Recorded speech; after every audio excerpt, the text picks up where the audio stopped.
जय माता दी, हर हर महादेव। क्या आप लोग जानते हैं कि नवरात्रों में लहसुन प्याज वाला खाना क्यों नहीं खाया जाता? इनफैक्ट कोई और भी व्रत हो या घर में कोई धार्मिक कार्यक्रम हो, भगवत हो, कोई भी अनुष्ठान करवाते हैं तो उसमें लहसुन प्याज वाला खाना नहीं बनाया जाता है। इनफैक्ट हम बाकी दिनों में लहसुन प्याज वाला खाना खाते हैं, लेकिन व्रत वगैरह में या देव कार्य जो भी होता है उसमें क्यों नहीं खाया जाता है। तो आज मैं आपको बताऊंगी कि ऐसा क्यों है। ऐसा इसलिए है कि जब समुद्र मंथन के समय अमृत के पीछे देवता और दानव आपस में झगड़ रहे थे, तो उसी समय भगवान विष्णु अत्यंत ही सुंदर स्त्री का रूप धारण करते हैं जिसका नाम मोहिनी होता है, और वो उन दोनों के सामने से गुजरती है। तो देवता और दोनों आपस में वार्ता करते हैं, इस सुलह पर अपने आप को मनाते हैं कि हमें अमृत का पान की विधि करवाएंगी।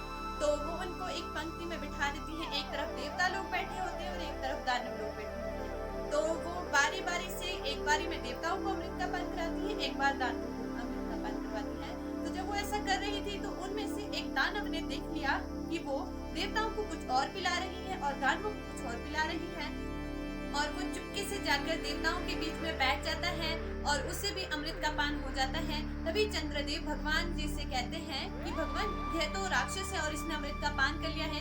तो तुरंत ही भगवान विष्णु अपने चक्र से उसके धड़ को अलग कर देते हैं। तो जो उसने अमृत तो पी लिया था, तो उसकी बूंदें पृथ्वी पर गिर चुकी थी, जिससे कि लहसुन और प्याज की उत्पत्ति होती है।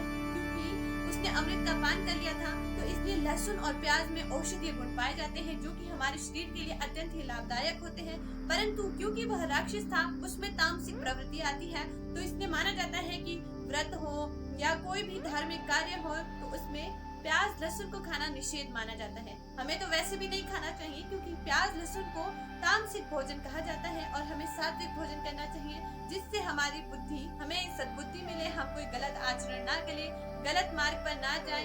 तो हमें हमेशा सात्विक भोजन ही करना चाहिए। मांस, मदिरा इत्यादि तो बहुत ही दूर है, वो तो कभी खाना ही नहीं चाहिए। लेकिन जो लहसुन प्याज होता है वो भी तामसिक में ही आता है, नहीं खाना चाहिए। इससे हमारी बुद्धि खराब हो जाती है, हमारा जीवन ही खराब हो जाता है। हमें सही गलत में फैसला करना ही खत्म हो जाता है कि क्या सही है क्या गलत है, हमें कैसा आचरण करना चाहिए कैसा नहीं करना चाहिए। बुद्धि पूर्ण रूप से नष्ट हो जाती है। तो हमेशा सात्विक भोजन करें, क्योंकि जैसा खाओगे अन्न वैसा होगा मन। तो जय माता दी। आपको मेरी वीडियो पसंद आई हो तो लाइक करना, चैनल को सब्सक्राइब करना, और अगर फेसबुक पे देख रहे हो तो मुझे जरूर फॉलो करना। Bye bye. जय माता दी, हर हर महादेव।